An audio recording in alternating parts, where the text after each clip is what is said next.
শুধুমাত্র Blender jar থাকলেই কিন্তু আপনি ফুলকো ফুলকো এইরকম চিতই পিঠা তৈরি করে নিতে পারবেন। প্রথমে ব্লেন্ডার জারের মধ্যে 2 কাপ চালের আটা নিয়ে নিলাম। আমি বাজারের কেনা শুকনো চালের আটাটা নিয়ে নিলাম 2 টেবিল চামচ ময়দা। এবার দিয়ে দিলাম কুসুম গরম পানি। এবার আমি ব্লেন্ড করে নিয়েছি। চাইলে আপনারা এই কাজটা হাত দিয়েও করতে পারেন, তবে কিন্তু ব্লেন্ড করে নিলে কষ্টটা কম হয়। ব্লেন্ড করে নেওয়ার পর আমি একটি বোলের মধ্যে ঢেলে নিলাম। এবার দিয়ে দিচ্ছি স্বাদ মতো লবণ। লবণটা দেওয়ার পর একটি হ্যান্ড উইক্স দিয়ে খুব ভালোভাবে নাড়াচাড়া করে নেব। পিঠার এই গোলাটাকে যত বেশি ফেটিয়ে নেওয়া যাবে তত বেশি সুন্দর হবে পিঠাগুলো দেখতে।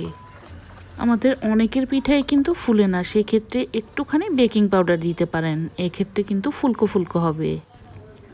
কিছুক্ষণ ফেটিয়ে নেওয়ার পর ঢাকনা দিয়ে ঢেকে রাখলাম প্রায় 2 ঘন্টা।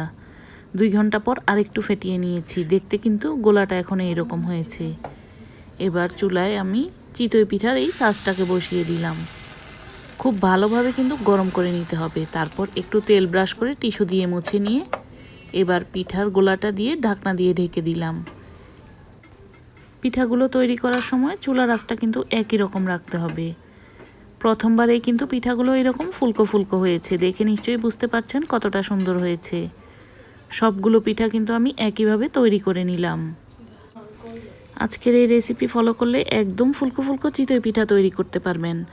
যাদের পিঠা কখনোই ফোলে না তারা কিন্তু এইভাবে করে পিঠা তৈরি করে দেখতে পারেন। আজকের মতো বিদায় নিচ্ছি। সবাই ভালো থাকবেন, সুস্থ থাকবেন।